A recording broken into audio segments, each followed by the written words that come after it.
and welcome back to EDH Deck Building. I am your host, Demo, and this is 5 unique builds for 5 commanders, series that I revisit once in a while to basically, there's a couple purposes for this series. One is I'm taking a commander that is traditionally built in, there's one way you build that deck, usually it's a very obvious way, and I'm trying to encourage you to go in a different direction or do something really unique with it. So if you're just a big fan of that commander and you want to play that deck and you don't want to do it what everyone else is doing, I'm giving you another option. But also sometimes this is a little bit of a deck ideas thing where I'm coming up with a really neat idea, a really unique deck idea that you can, maybe I'll have a commander for it, but maybe it can be a little open-ended.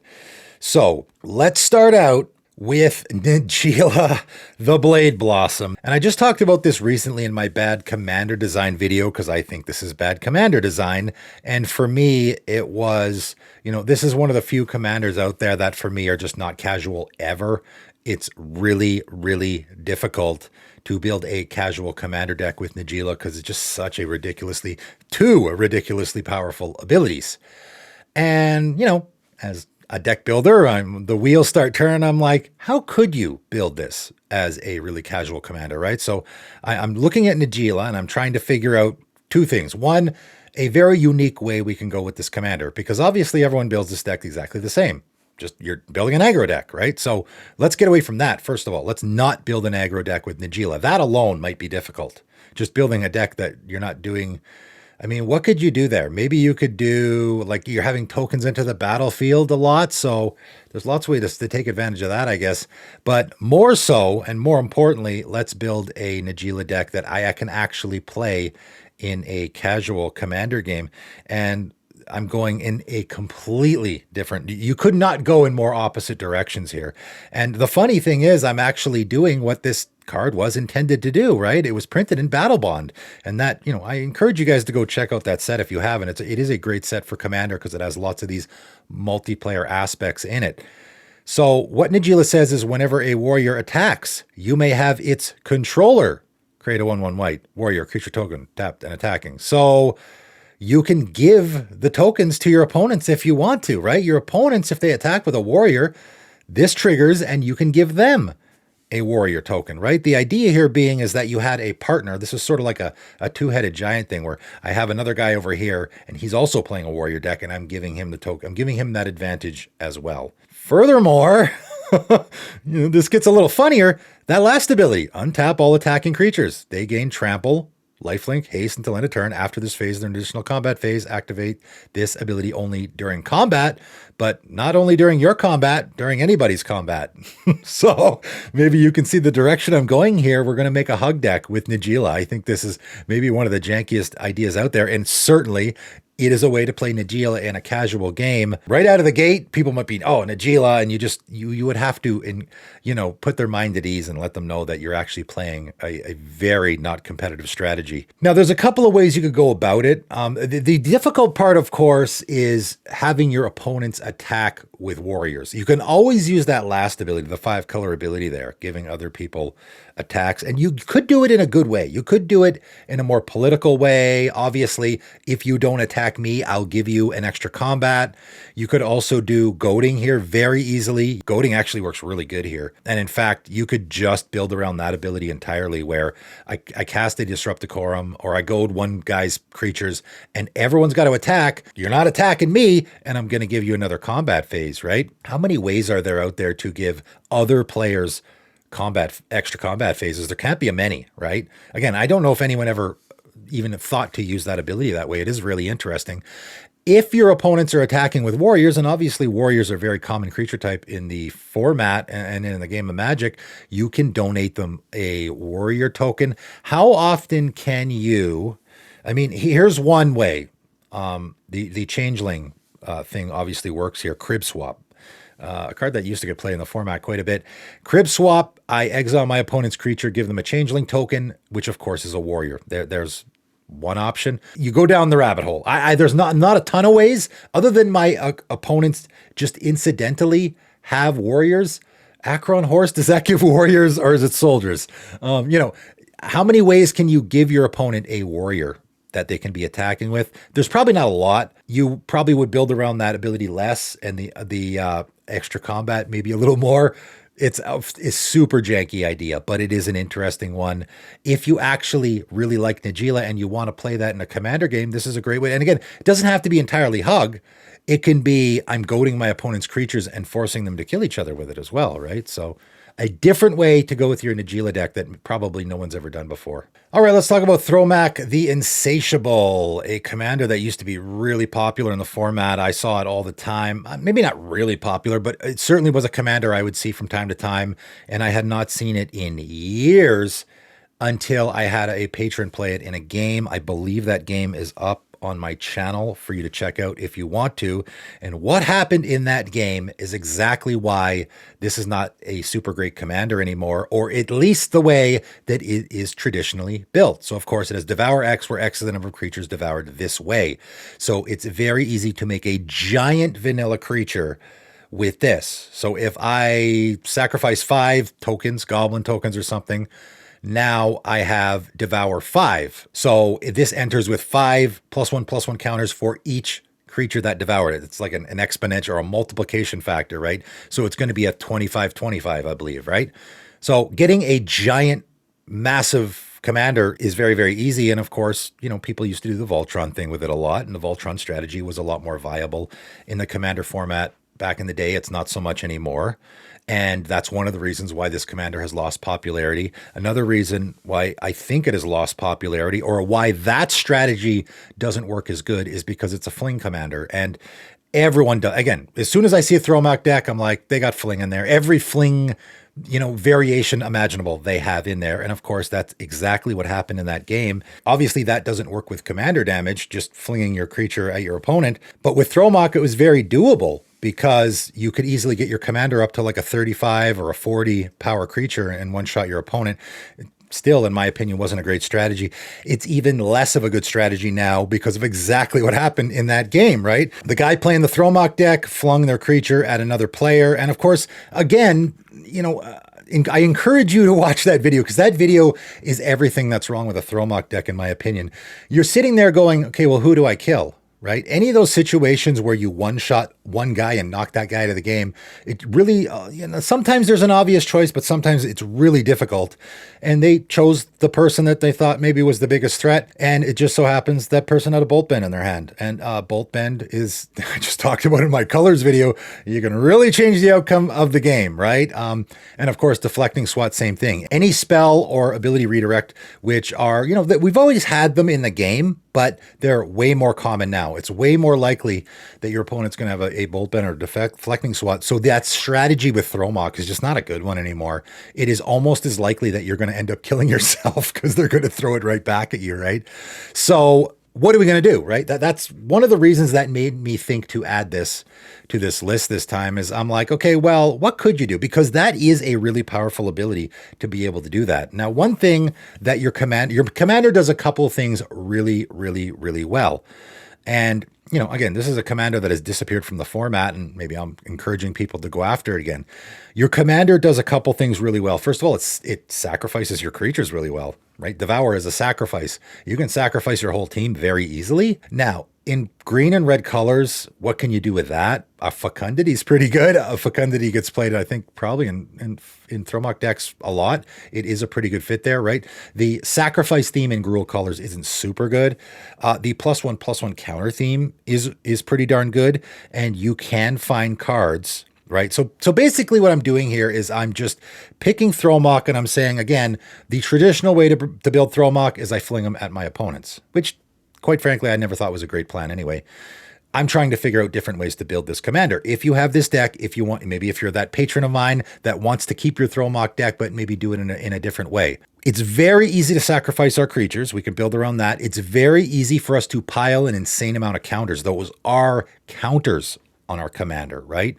Our commander is going to have like 30 counters on it. What can we do with that? There actually is a lot of really neat things you can do with the counters there as well. The other thing, and probably the biggest and best one, is just the powers matter thing. The thing that I do in my Shanna deck very, very well is just build it. Don't worry about flinging your commander. And I know a lot of people probably do this in their Throw Mock deck already. They probably already have like a Greater Good, which, you know, is just a slam dunk in that deck. It fits the sacrifice theme already, but I can make my 30-30 commander, sacrifice it, draw 30 cards, and discard 3. Recursion is not super great in these colors, obviously, although Reincarnation I will throw out there. That will work. Just the regrowth effects is fine. Just any regrowth effect. Let your commander go to the graveyard and then just regrowth it or reclaim it to the top of your library or something like that. Like either you're taking advantage of your commander having a big power, which I know fling is probably maybe one of the best ways. I'm not saying you shouldn't put fling in there at all. Be careful though. But there's so many great ways to take advantage of your commander having a giant power. Lots of great ways, especially in green, and especially with the draw cards equal to that creature's power or toughness effects, which there's a bunch of those, right?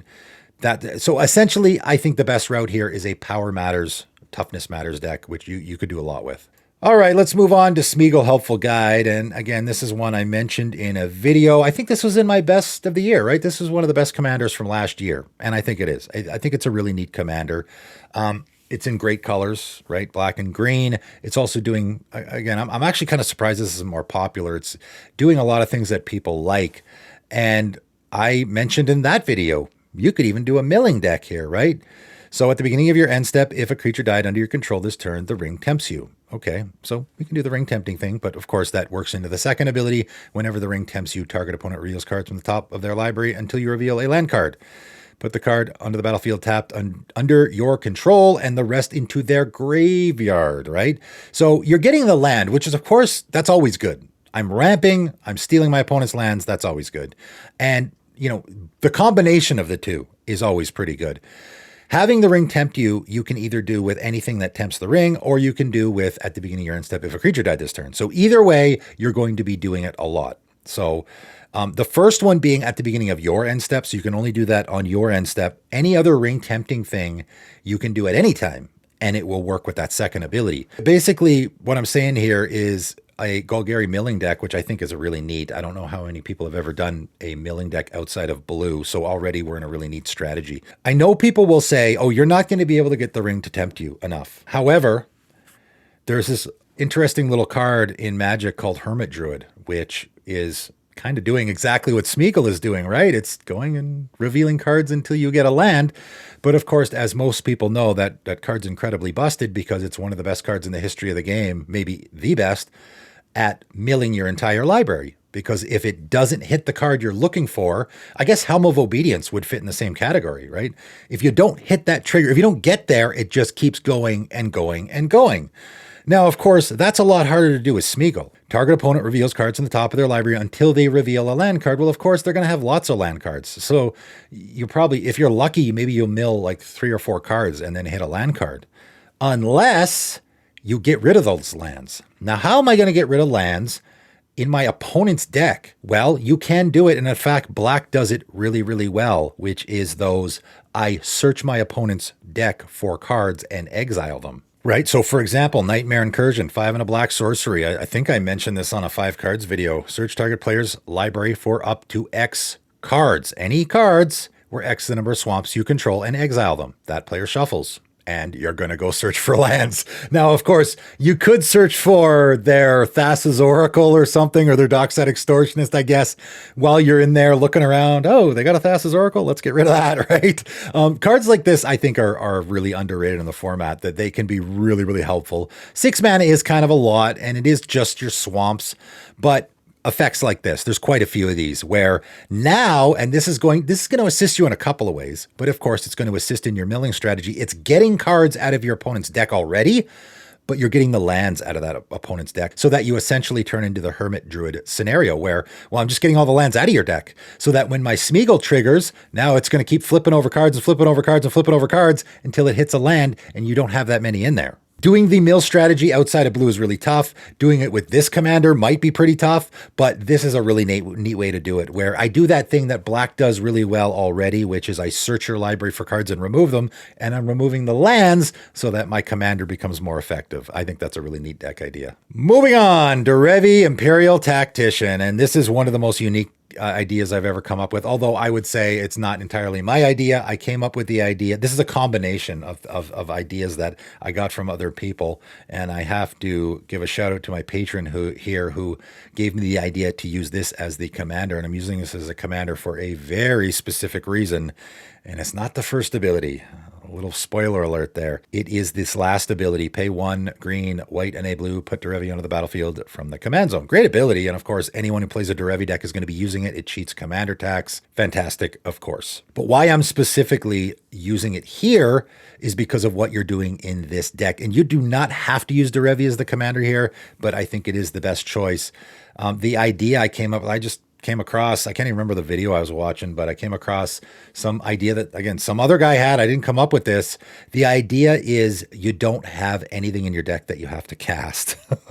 You're not casting anything. And of course, that is why we have Devi as our commander, because that ability, yeah, it cheats commander tax, but it also makes it so you don't have to cast anything. So that's why Devi is the commander for this deck. I guess you could use something else. Maybe if you want to have this as a 5-color deck idea, you can just put any commander in the command zone and never cast them. You certainly could do that. My patron came up with the idea using Devi here, which I thought was really neat because you actually could get your commander into play without casting it. It's one of the few commanders, maybe the only commander that does that. So I know people are going to be like, you don't cast anything? What? I don't get it. I don't know how many people have done this. Maybe you can find some videos on it.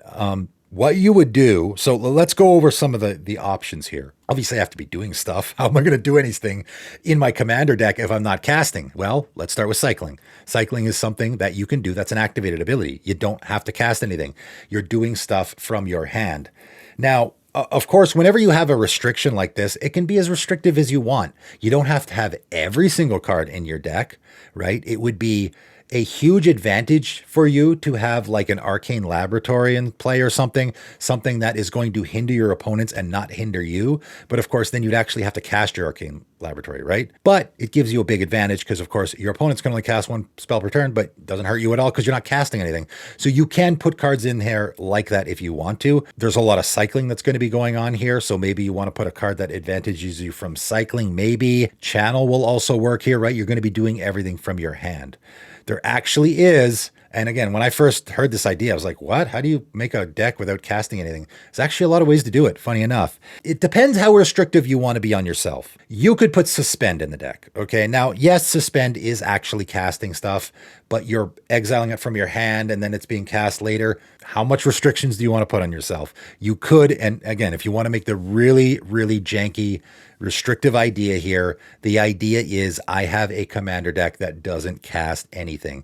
And yes, there are some win cons there, right? The decree spells, which get played in Commander a lot already, are all cards that have really, really good cycling abilities that could be used to help close out the game. There's a lot of neat things you can do there. It's a super janky idea, no doubt, but that's what we're doing here, people. I'm talking about really unique ways to build decks. All right, I'm going to end off with, again, mostly an idea, which is a Persistent Partitioners idea that I had. And what's the commander? It doesn't matter. There's actually a bunch of ideas, and I've been toying with this a lot lately. I talked about a couple of cards, and this is part of the reason why I've been toying with this idea myself. Persistent Partitioners. In the commander format, the most important part here is that you can have any number in your deck, which of course, normally in the commander format, we can only have, it's a singleton format, we can only have 1. So because you can have as many as you want, what works really good that you normally can't do in any other commander deck is the same name thing. And I talked about this with my blue ramping video, where you have a card like Retraced Image. Or mitotic manipulation, right? Which are funny, neat ways to get an extra land into play, but also work with the Persistent Partitioners thing. And if you were doing that, I mean, those cards should be slam dunks if you already have a Persistent Partitioners deck, because you can look at, say, for example, with mitotic manipulation, you can look at the top 7 cards, and if you see a Persistent Partitioners in there, you can put it directly into play. But if also you see an island in there, you can put that into play if you want. Any same name thing will work here. And of course, any other, like Dragon's Approach would be another card that you could put any number in your deck. The same name thing there is, I have made a Dragon's Approach deck on my channel before, way, way long ago.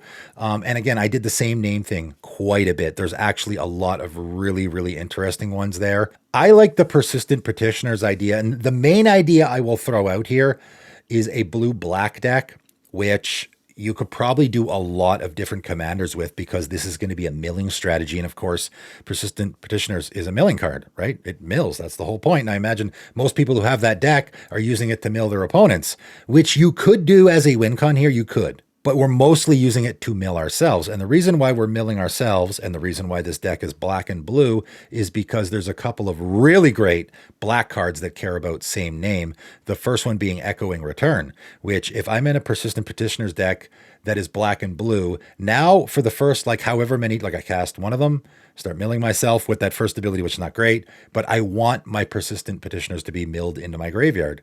As soon as I get 4 out, then I can start milling myself. Even I'm filling my graveyard. So any milling commander or any graveyard commander, which of course in Dimir colors there's a bunch, maybe Dralnu might be a, because now any instant or sorcery I mill into my graveyard, I can actually reuse it and it's not completely wasted.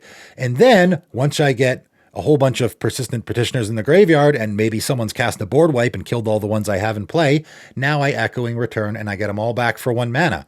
Or I cast Secret Salvage, which is a card that gets used a lot in Shadowborn Apostles deck, which is another card that you can use here. You can do Persistent Petitioners, you can do Shadowborn Apostles. I just made a Shadowborn Apostles deck, which again, there's another road you can go down because there's some interesting cards you can use there as well. But just focusing on this blue-black Persistent Petitioners deck, because I get 1 of those in my graveyard and then I can Secret Salvage, fill my hand with them. The thing is, then what do you do, right? And you could go in a couple of different directions with this. One direction I really like is Sphinx of Chimes. Again, that's another really funny janky card that you would never see in the commander format, because of course it does the same name thing. But here, once I fill my hand with Persistent Petitioners, now I can just discarding them to my Sphinx of Chimes.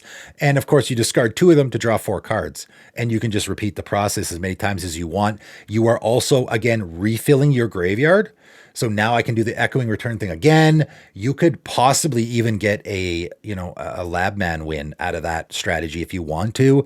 Where do you go from there? That's the part where it's like, okay, where do I go from there? You could do a discard theme because you're discarding a bunch. You're drawing an insane amount of cards. You could do Psychosis Crawler. Where do you go from there, right? I just think it's a neat like the whole same name thing with those cards is the really big overarching general idea that you could do a lot with. Again, Relentless Rats is another one you could go down that road. I like the blue-black version with Echoing Return and Secret Salvage and Persistent Petitioners because the milling strategy fits what we're doing, right? The milling strategy fits Echoing Return because we get them back out of our graveyard, and Secret Salvage because we want them in our graveyard. So it all fits together, and you're milling yourself with your own Persistent Petitioners, which is kind of unique. I don't know how many people are out there doing that. There's a lot to work with here. It is very open-ended, but there's a lot of neat ways you can go with this. It's a really unique deck idea for sure. All right, that is it. That is all. 5 unique deck ideas for you guys to run with, or 5 unique builds for 5 commanders. Again, it's sort of a combination of a lot of things. This series, I really love doing this series because, again, it sort of brings a whole bunch of things together, which is all these weird deck ideas I come up with, and also unique ways to build commanders. The underwhelming commanders thing sort of gets brought into this as well from time to time, where I take a commander that maybe doesn't get enough love and I find an interesting way to build it. So that's why I really like this series a lot. You guys, let me know what you think of these ideas in the comment section below. That is it for today, and thanks for tuning in.